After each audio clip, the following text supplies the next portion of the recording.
जय हिंद साथियों, स्वागत है आप सभी का सत्या एक्सीलेंट यूट्यूब चैनल पे। यदि आप भी डीआरडीओ टेक्नीशियन ए के अंतर्गत इलेक्ट्रिकल या इलेक्ट्रीशियन ट्रेड से फॉर्म को अप्लाई किया है और आप एग्जाम देने जा रहे हैं, तो मैं आपसे रिक्वेस्ट करूंगा कि आप इस वीडियो को एक बार जरूर देख कर जाएं, क्योंकि इसमें आपको ऐसे क्वेश्चन बताए जाएंगे जो कि टेक्निकल एग्जाम में ज़्यादातर ये क्वेश्चन पूछे गए हैं। जैसे कि आपके सामने ये क्वेश्चन है जिसमें पूछा जा रहा है कि निम्न में से किस मोटर को कम लागत व रख रखाव की आवश्यकता होती है। तो इसमें आपका एक प्रेरण मोटर होता है। जब मैं आईटीआई का क्लास चला रहा था, उस समय भी मैंने आपको जानकारी दिया था कि जो प्रेरण मोटर होता है ये इसमें कम लागत होती है। दूसरी बात यहाँ पर होता है रख रखाव की इसकी आवश्यकता होती है। और एक चीज का ध्यान रखिएगा, यदि आपसे पूछ दिया जाए कि इस मोटर का निर्माण किसने किया था, तो आप ध्यान रखिएगा, इस मोटर का जो निर्माण है निकोलस टेस्ला ने किया था। किसने? निकोलस टेस्ला ने। इसको ध्यान रखिएगा, कभी कभी एग्जाम में ये पूछ दिया जाता है। तो ऑप्शन नंबर जो ए दिया गया ये करेक्ट आंसर हो जाता है। आगे बढ़ते हैं अगले क्वेश्चन पे। देखिए क्वेश्चन नंबर 32 से बहुत सारे छात्रों का कहना होगा कि सर आप 32 से क्यों स्टार्ट करें। तो देखिए, इससे पहले मैंने सारे क्वेश्चन कवर कर दिए हैं, जिसका लिंक आपको इस वीडियो के डिस्क्रिप्शन बॉक्स में मिल जाएगा। वहां से आप पिछली वीडियो देख लीजिएगा। अगला क्वेश्चन इसमें कहा जा रहा है कि स्टेटर का लेमिनेशन क्यों आवश्यक है। स्टेटर का जो लेमिनेशन होता है ये क्यों आवश्यक होता है। तो देखिए, स्टेटर का जो पटलन होता है, इसलिए यहाँ पर आवश्यकता होता है कि जब मोटर प्रत्यावर्ती धारा आपूर्ति से संचालित होती है तो उसमें अभिभाव पर्याक्रमिक होता है। तो जब मोटर को प्रत्यावर्ती धारा आपूर्ति की दी जाती है तो उसमें क्या होता है, उसमें तुल्यकालिक गति से जो घूमने वाला अभिभाव उत्पन्न होता है, उससे उसमें एक हानि उत्पन्न होती है जिसको बोला जाता है एडी करंट लॉस, और हिंदी में उसको भंवर धारा हानि के नाम से जाना जाता है। तो इसी को यहाँ पर कम करने के लिए क्या करते हैं, लेमिनेटेड करते हैं या लेमिनेशन आप कह सकते हैं। तो ऑप्शन नंबर यहाँ पर जो दिया गया हमारा ऑप्शन नंबर डी बिल्कुल करेक्ट आंसर दिया गया कि जब मोटर प्रत्यावर्ती धारा आपूर्ति से संचालित होता है तो अभिभाव पर्याक्रमिक होता है। तो इसी को यहाँ पर हम कम करने के लिए क्या करते हैं, एलिमिनेशन करते हैं। ऑप्शन नंबर डी हमारा करेक्ट आंसर हो जाएगा। कोई अदर जानकारी चाहिए तो कमेंट बॉक्स में पूछ लीजिएगा, आपको जानकारी मिल जाएगी। आगे देखिए अगले क्वेश्चन को। अगला क्वेश्चन आपके सामने जिसमें पूछा जा रहा है कि direct online starter. Direct online starter का मतलब क्या, डीओएल की बात कर रहा है। यहाँ पर पूछा जा रहा है कि का प्रयोग खालिस्तान यहाँ पर प्रेरण मोटर में किया जाता है, मतलब किस प्रेरण मोटर में किया जाता है। ए ऑप्शन दिया गया केवल डेल्टा कनेक्शन, बी ऑप्शन कम रेटिंग, सी ऑप्शन उच्च रेटिंग और डी ऑप्शन दिया गया मध्यम रेटिंग। तो एक चीज यहाँ पर ध्यान रखिएगा, जो डीओएल स्टार्टर होता है जिसका पूरा नाम होता है डायरेक्ट ऑनलाइन स्टार्टर, इसका जो प्रयोग किया जाता है कम रेटिंग। रेटिंग का मतलब जहाँ पर जो इसकी जो कैपेसिटी है, इसकी जो क्षमता के अनुसार इसका जो होता है ये प्रयोग किया जाता है। तो जहाँ पर कम रेटिंग जो यहाँ पर होती है वहाँ पर हम प्रेरण मोटर को चलाने का प्रयोग करते हैं। कम, ध्यान रखिएगा, क्षमता जहाँ पर कम की जरूरत हो। दूसरी बात ध्यान रखिएगा, जो डीओएल स्टार्टर होता है, मैंने पिछली वीडियो में आपको बताया था कि इसका जो प्रयोग किया जाता है 5 हार्स पावर तक किया जाता है। ठीक है, कितने तक, 5 हार्स पावर तक इसका प्रयोग किया जाता है। और इससे यदि ओबीसी की बात करें तो 5 से 20 जो हार्स पावर तक का होता है, इस जो प्रयोग किया जाता है वो स्टार डेल्टा स्टार्टर में आपका किया जाता है। और यदि 20 से ऊपर की बात करें तो वो आपका ट्रांसफार्मर में किया जाता है। किसमें, ऑटो ट्रांसफार्मर स्टार्टर का इसमें प्रयोग किया जाता है। जब 20 हार्स पावर की बात किया जाए उस समय बता रहे हैं। तो यहाँ पर 5 हार्स पावर की बात किया जाए तो आप कौन सा मारेंगे, 5 हार्स पावर आपका डीओएल हो जाता है, डायरेक्ट ऑनलाइन स्टार्टर। लेकिन यहाँ पर कोई भी हार्स पावर के संबंधित क्वेश्चन नहीं पूछ रहा है, ये जानकारी के अनुसार आपको बता दिए। बाकी क्वेश्चन के अनुसार आप पढ़ेंगे तो डायरेक्ट ऑनलाइन स्टार्टर का प्रयोग पूछा जा रहा है, तो इसका जो प्रयोग किया जाता है कम रेटिंग के यहाँ पर जगह पे किया जाता है। मतलब कि इसका जो स्टार्टर का जो प्रयोग किया जाता है वो कम रेटिंग के प्रेरण मोटर को चलाने के लिए किया जाता है। बी ऑप्शन आपका बिल्कुल करेक्ट आंसर हो जाएगा। आगे देखिए अगले क्वेश्चन को। अगला क्वेश्चन आपके सामने है साथियों, ये क्वेश्चन आपका यूपी पीसीएल टीजी 2 जो कि 25/1/2019 को ये क्वेश्चन आपका फर्स्ट शिफ्ट में पूछा गया था। इसमें पूछा जा रहा है कि एक प्रेरण मोटर में स्लिप रिंग बनाना होता है या बना होता है, ये किस चीज का बना होता है, एल्युमिनियम का बना होता है या कार्बन का या कॉपर का या फास्फोर ब्रांच का। ये काफी इंपॉर्टेंट क्वेश्चन है और ये सही कहा जाए तो ये आईटी जितने भी सेकेंड ईयर के छात्र होंगे वहाँ पे जो छात्र सही से पढ़े होंगे उनके लिए काफ़ी आसान होगा, क्योंकि आप सभी को मालूम होना चाहिए कि ये फास्फोर ब्रांच का बना होता है। किसका बना होता है, फास्फोर ब्रांच का। और प्रेरण मोटर में स्लिप रिंग जो होता है किसका बना होता है, फास्फोर ब्रांच का, कन्फर्म है। और स्लिप रिंग की यदि बात करें तो जो इलेक्ट्रोमैकेनिकल जो डिवाइस होता है ये क्या होता है, एक स्थिर प्रणाली के अंतर्गत होता है। क्या होता है, एक स्थिर प्रणाली है जो कि घूर्णीय संरचना में क्या करती है, विद्युत संकेतों के लिए ये आपका पथ प्रदान करती है। यहाँ पर ध्यान रखिएगा स्लिप रिंग। तो ऑप्शन नंबर जो यहाँ पर डी दिया गया हमारा, ये बिल्कुल करेक्ट आंसर हो जाता है। आगे बढ़ते हैं, अगले क्वेश्चन को देखिए। अगला क्वेश्चन आपके सामने है, जिसमें यहाँ पर पूछा जा रहा है कि एक दिष्ट धारा मोटर पूर्ण भार पर 1725 आरपीएम और शून्य भार पर 1775 आरपीएम पर चलती है। गति नियमन क्या है? गति नियमन का यहाँ पर बात करें तो इसमें हमको किसका मान यहाँ पर पूछा जा रहा है? तो चलिए सबसे पहले यहाँ पर देख लीजिए क्या क्या यहाँ पर दिया गया है। तो इसमें साथियों जो आपका दिया गया दिष्ट धारा मोटर में पूर्ण भार पर, पूरा यहाँ पर भार पे कह रहा है कितना दिया गया, मतलब कि नो लोड पर ये आपका 1700 यहाँ पर 75 दे दिया गया, और यहाँ पर फुल लोड पे कह रहा है कि 1725 है। तो 1775 और 1725 दोनों चीज को ध्यान रखिएगा। एक आपका जो दिया गया फुल लोड का मान दिया गया और एक आपका नो लोड का मान दिया गया। तो हमारा सूत्र क्या होता है साथियों? नो लोड किसका यहाँ पर सूत्र होता है हमारा एस आर बराबर नियमित गति का जो सूत्र होता है एस आर बराबर आपका हो जाता है no no load minus N F, मतलब कि ये आपका फुल लोड हो जाता है, और बटे में आपका हो जाता है एन एफ, मतलब कि यहाँ पर आपका फुल लोड हो जाएगा। अब यहाँ पर देखिए, यहाँ पर पहले फुल लोड और यहाँ पर नो लोड को ध्यान रखिएगा। ये आपका क्या है साथियों? ये जो यहाँ पर दिया गया 1775 ये आपका नो लोड है, और 1725 क्या है आपका? ये आपका फुल लोड है।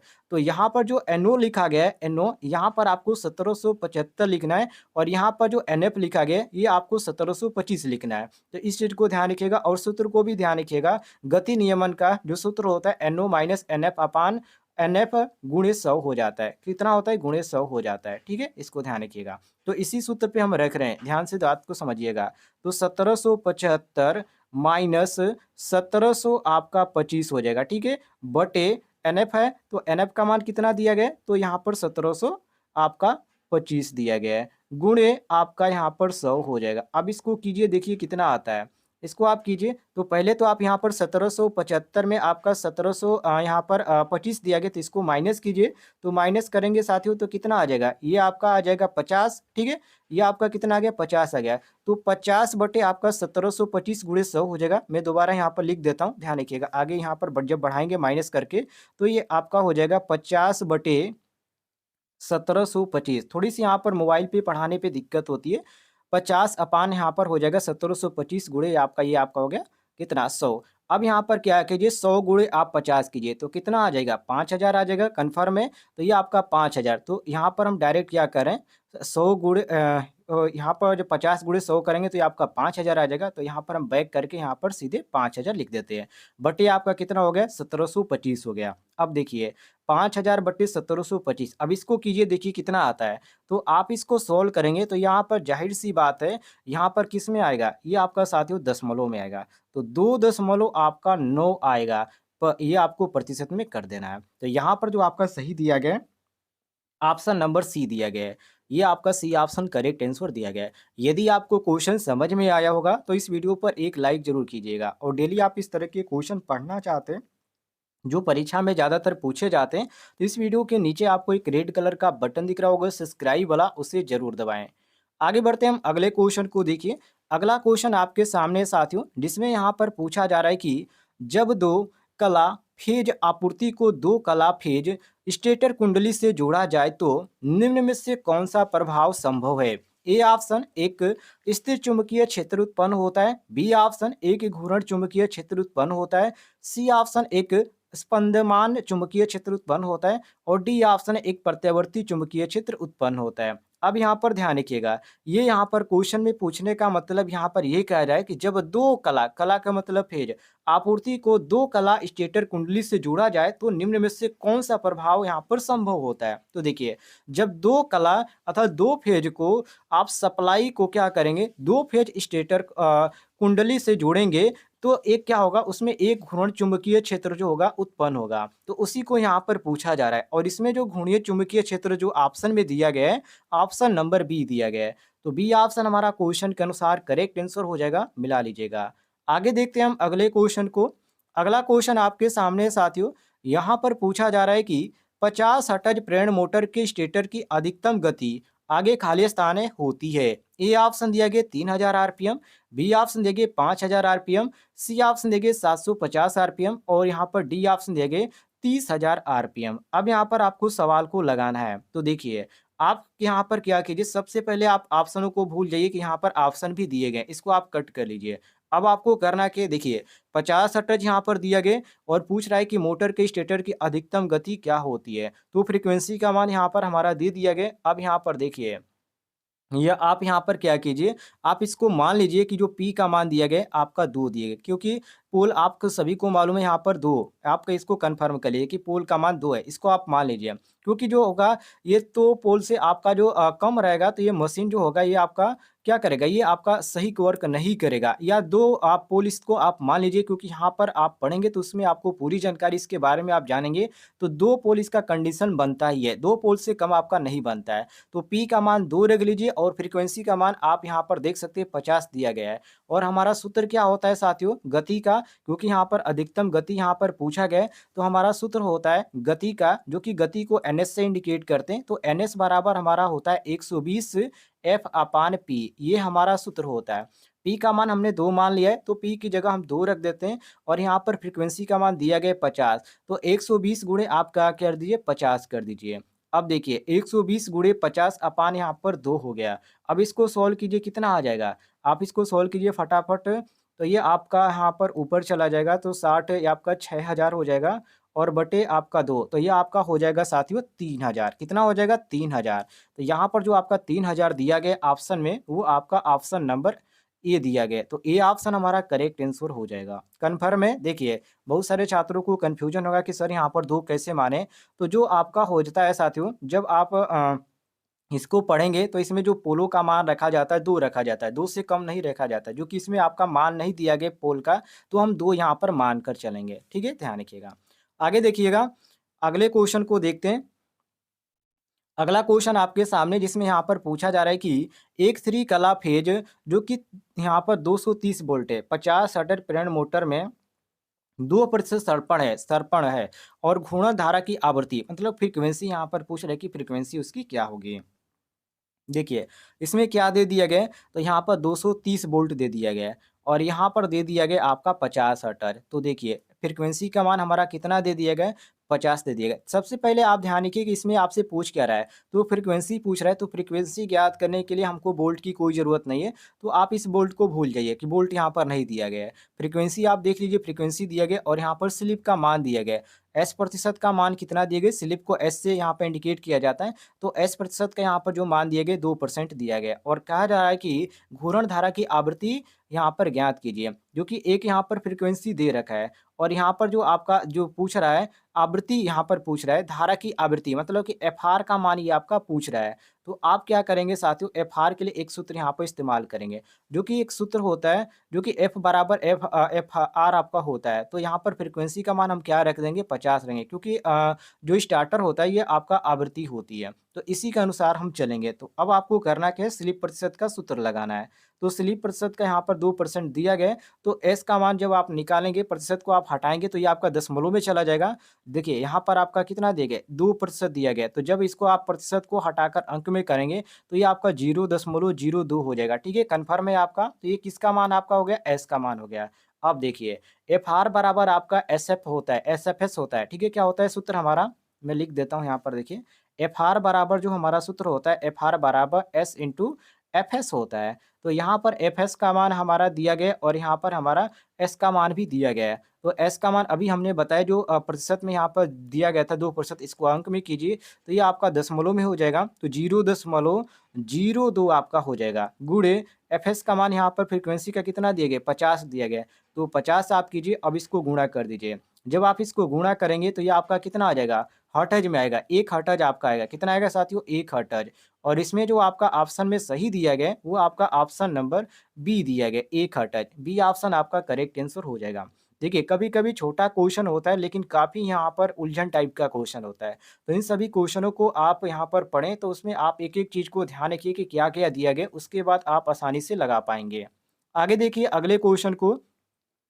अगला क्वेश्चन आपके सामने, जिसमें यहाँ पर पूछा जा रहा है कि किसी कोणीय स्थिति पर स्टेटर वाइंडिंग रोटर वाइंडिंग वायु अंतराल में से अधिकतम ऊर्जा कहाँ संचित होती है, वाइंडिंग में या स्टेटर में या वायु अंतराल में या रोटर में। देखिए इसमें क्या होता है साथियों, देखिए यहाँ पर क्या करें, कोणीय स्थिति में वाइंडिंग रोटर वाइंडिंग और वायु अंतराल में से अब यहाँ पर ध्यान रखिएगा, जब इसमें क्या होता है, जो रिलक्टेंस होता है यदि उच्च हो तो उस समय क्या होगा, स्थिति में उच्च स्थिति में क्या होगा साथियों, स्टेटर जो वाइंडिंग होगा वो रोटर वाइंडिंग और वायु अंतराल में से किसी भी जो कोणीय स्थिति होगी उस पर अधिकतम ऊर्जा का ग्रहण करेगा। क्या करेगा साथियों? ये आपका संग्रहण करता है। तो वायु अंतराल जो आपका होता है ये गैप होता है। तो इसी को यहाँ पर बोला जाता है। क्या बोला जाता है? इसको बोला जाता है वायु अंतराल, जिसको एयर गैप बोला जाता है। तो ऑप्शन नंबर जो सी ऑप्शन दिया गया ये करेक्ट आंसर हो जाता है। और इसमें जो एयर गैप कहाँ पर होता है? तो देखिए यहाँ पर मैं आपको बता देता हूँ।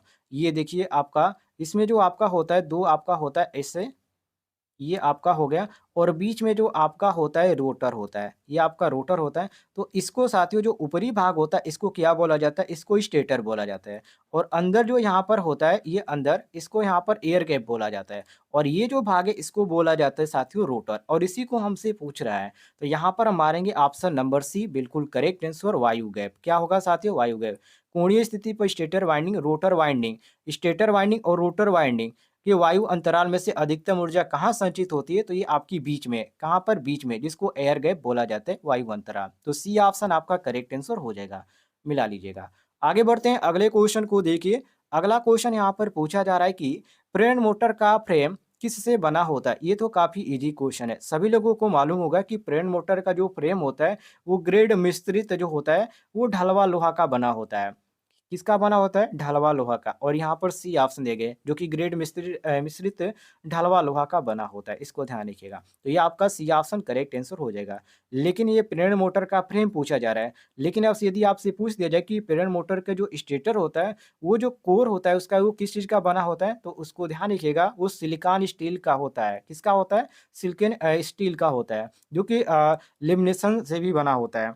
तो यहाँ पर आपका जो सही हो जाता है option number C correct answer हो जाता है। आगे बढ़ते हैं, अगले क्वेश्चन को देखिए। अगला क्वेश्चन आपके सामने जिसमें पूछा जा रहा है कि थ्री फेज इंडक्शन मोटर में परिणामी फ्लक्स किसी भी चरण के कारण फ्लक्स के अधिकतम मान का खालिस्तान गुना होता है, मतलब कितने गुना होता है, ये क्वेश्चन पूछने का मतलब है। तो ये जो आपका होता है साथियों, ये आपका जो होता है ये कितना होता है? 1.5 गुना, क्योंकि थ्री फेज इंडक्शन मोटर में जो परिणामी फ्लक्स होता है उसमें क्या होता है, किसी भी चरण के कारण जो फ्लक्स होता है उसका अधिकतम मान जो फाई एम होता है, यहाँ पर मैं लिख देता हूँ, जो फाई एम होता है साथियों उसका यहाँ पर 3/2 होता है। कितना होता है? 3/2 या 1.5 होता है, ये गुना होता है। तो आप यहाँ पर 3/2, ठीक है, फाई आर बराबर आपका 3/2 जो कि फाई एम हो जाता है, या आप 1.5 भी लिख सकते, कोई भी दिक्कत नहीं है। तो यहाँ पर हम मारेंगे ऑप्शन नंबर बी बिल्कुल करेक्ट आंसर 1.5। ये आपका 1.5 बिल्कुल करेक्ट आंसर होता है, अधिकतम आपका यही होता है। आगे देखिए अगले क्वेश्चन को। अगला क्वेश्चन यहाँ पर पूछा जा रहा है कि किसी इंडक्शन मोटर जो कि एस स्लिप और एफ इनपुट फ्रीक्वेंसी के साथ संचालित हो रही है के रोटर धारा की आवृत्ति कितनी होगी? वेरी वेरी इंपॉर्टेंट क्वेश्चन ये भी है। अब यहाँ पर देखिए, कुछ यहाँ पर दे भी दिया गया ऑप्शन में, जैसे कि एस एफ दिया गया, एफ अपान एस एफ दिया गया और 2 एस एफ दिया गया और यहाँ पर एफ अपान 2 एस दिया गया। तो ये सूत्र है, इसको आपको ध्यान रखना है। मैंने आपको स्लिप में भी आपको बताया था कि N S minus N R upon N S गुड़े आपका 100 होता है। तो एक और आपका होता है रोटर फ्रीक्वेंसी का। तो ये आपका स्लिप का सूत्र होता है N S minus N R upon N S गुड़े 100। एक आपका रोटर फ्रीक्वेंसी का सूत्र होता है एफ आर बराबर एस एफ। क्या होता है? एफ आर बराबर एस एफ। तो उसी को यहाँ पर पूछ रहा है कि रोटर धारा की आवृत्ति कितनी होगी? रोटर धारा की आवृत्ति जो कि एस एफ होता है, क्योंकि रोटर फ्रीक्वेंसी का जो सूत्र होता है एफ आर बराबर एस एफ होता है, और इसी को यहाँ पर पूछा जा रहा है। तो ए ऑप्शन बिल्कुल मैच कर रहा है, ए ऑप्शन हम करेक्ट आंसर मारेंगे। ठीक है, ध्यान रखिएगा। ये आपका जो सही हो जाता है ऑप्शन नंबर ए बिल्कुल करेक्ट आंसर हो जाता है। और यदि आपसे पूछ दिया जाए कि इसमें यस क्या है, तो ये आपका जो एस दिया गया ये स्लिप है, और जो यहाँ पर एफ दिया गया ये आपका सप्लाई आवृत्ति है। आगे बढ़ते हैं हम अगले क्वेश्चन को देखिए, इसमें आपका ये ऑप्शन सही होगा। अगला क्वेश्चन आपके सामने साथियों, जो कि ये क्वेश्चन आपसे यहाँ पर सवाल टाइप का पूछा जा रहा है कि एक slip ring induction motor 50 hertz supply से जुड़ने पर पूर्ण लोड पर 290 आरपीएम पर चलती है। ध्रुवों की संख्या और स्लिप ज्ञात कीजिए। वेरी वेरी इंपॉर्टेंट क्वेश्चन है। अभी मैंने जो आपको सूत्र बताया था उसी सूत्र पे आपको लगाना है, काफी इजी क्वेश्चन है। अब इसमें देखिए क्या क्या दिया गया है। इसमें आपका फ्रीक्वेंसी का मान दे दिया गया 50 हर्ट्ज, जो कि मैं यहाँ पर लिख देता हूँ, ध्यान से देखिएगा। 50 हर्ट्ज यहाँ पर फ्रीक्वेंसी का मान दे दिया गया, और यहाँ पर कहा जा रहा है कि सप्लाई से जुड़ने पर पूर्ण लोड पर, ठीक है, एनआर का मान यहाँ पर दे दिया गया कि 290 आरपीएम दिया गया। कितना? एनआर का मान 200 आपका 90 दे दिया गया। और आगे यहाँ पर पूछा जा रहा है कि ध्रुवों की संख्या और स्लिप ज्ञात कीजिए। ध्रुवों की संख्या मतलब पोल का मान ज्ञात करने के लिए कहा जा रहा है, और यहाँ पर स्लिप का भी मान पूछ रहा है, स्लिप का मान ज्ञात कीजिए। तो स्लिप को हम किससे इंडिकेट करते हैं? यस से। ये आपका यस निकालना है और पी निकालना है। कैसे निकलेगा? तो हम फार्मूला वही अपनाएंगे, क्योंकि इसमें जो हमारा एनआर का मान दे दिया गया 290, और यहाँ पर जो हमारा मान दिया गया साथियों, फ्रीक्वेंसी का मान 50 दे दिया गया। तो हम 120 एफ अपान पी से निकालेंगे, तो हमारा सूत्र होता है एनएस का। क्योंकि यदि ये आपका एनएस निकल जाता है तो आप आसानी से निकाल देंगे, क्योंकि स्लिप में जो आपका सूत्र में बनता है वो आपका एनआर और एनएस बनता है केवल। तो आपको यहाँ पर एनएस मालूम चल जाएगा और एनआर का मान दिया गया, तो आसानी से आप क्या करेंगे? स्लिप का मान निकाल लेंगे। तो एनएस बराबर आप सूत्र निकालिए 120 एफ अपान पी से। तो यहाँ पर देखिए, फ्रीक्वेंसी की जगह आप क्या कर दीजिए? 50 रख दीजिए। मैं डायरेक्ट यहाँ पर कर देता हूँ, यहाँ पर मिटा कर देखिए 120 गुणे आपका 50 हो जाएगा, और बटे पी का मान कितना दिया गया क्वेश्चन में? तो यहाँ पर पोलों की संख्या, ध्रुवों की संख्या आपका नहीं दिया गया है। तो हम यहाँ पर क्या करेंगे साथियों? यहाँ पर पी को पी रहने देंगे। अब देखिए, यहाँ पर आप डायरेक्ट करना चाहे तो डायरेक्ट भी कर सकते हैं, या आप इसको पी को बाहर निकालना चाहे तो पी को बाहर भी निकाल सकते हैं। तो चले यहाँ पर आपको क्रम वाइज बताते हैं। पी को हम बाहर निकाल देते हैं। तो जब आप साथियों पी को बाहर निकालेंगे तो पी बराबर आपका हो जाएगा 120 फ्रीक्वेंसी। फ्रीक्वेंसी आपका ऊपर दिया गया था 50 हर्ट्ज, 50 हर्ट्ज यहाँ पर हम लिख देंगे, और बटे यहाँ पर आपका जो दिया गया है मान किसका? यहाँ पर स्लिप का मान एनएस का मान यहाँ पर दिया गया 300, तो यहाँ पर हम 300 रख देंगे। अब यहाँ पर जब हम 300 रख देंगे साथियों, तो आप इसको आसानी से लगा पाएंगे। तो ये यहाँ पर इसको आप हल कीजिए, देखिए कितना आता है। तो ये आपका जो आएगा साथियों, इसका जो मान आएगा ये आपका 20 आएगा। कितना? 20 आएगा।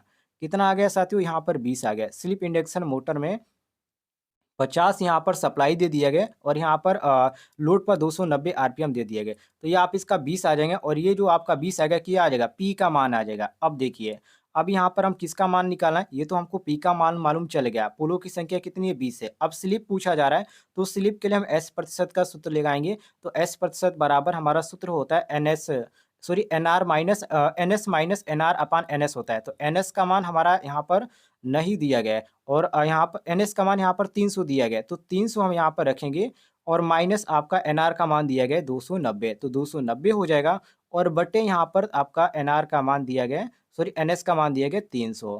तो ये आपका 300 300, ठीक है। इसको आप यहाँ पर क्या कीजिए? पहले 300 माइनस 290 कीजिए। तो 300 माइनस 290 करेंगे तो 10 बचा, और 10 बटे आपका 300 बचा।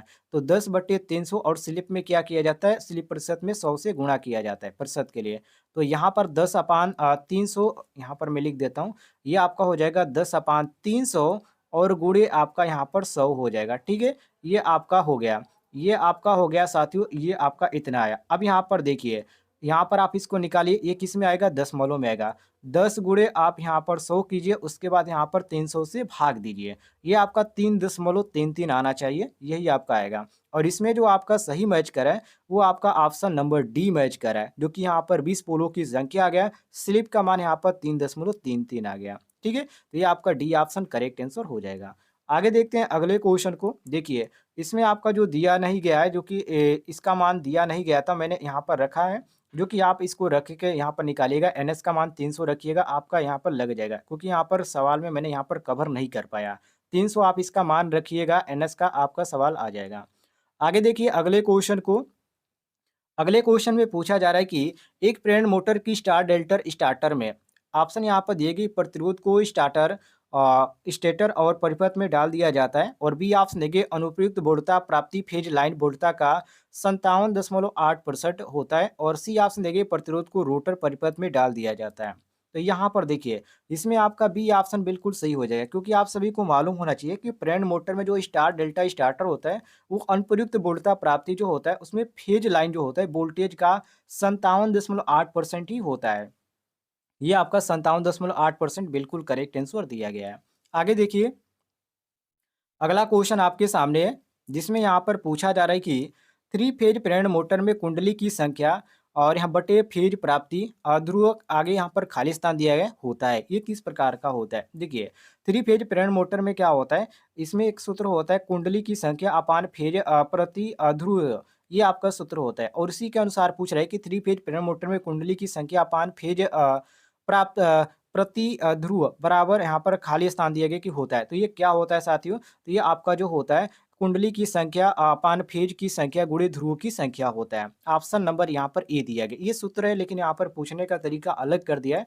आप इस लाइन को देखिए, यहाँ से और इस लाइन को आप पकड़ के चलेंगे तो आसानी से आप इसको पकड़ पाएँगे। तो ऑप्शन नंबर ए बिल्कुल करेक्ट आंसर दिया गया है। उम्मीद है आपको जानकारी पसंद आई होगी, तो वीडियो पर लाइक कीजिएगा और ऐसे आप डेली क्वेश्चन पढ़ना चाहते हैं तो प्लीज़ चैनल को भी सब्सक्राइब कर लीजिएगा।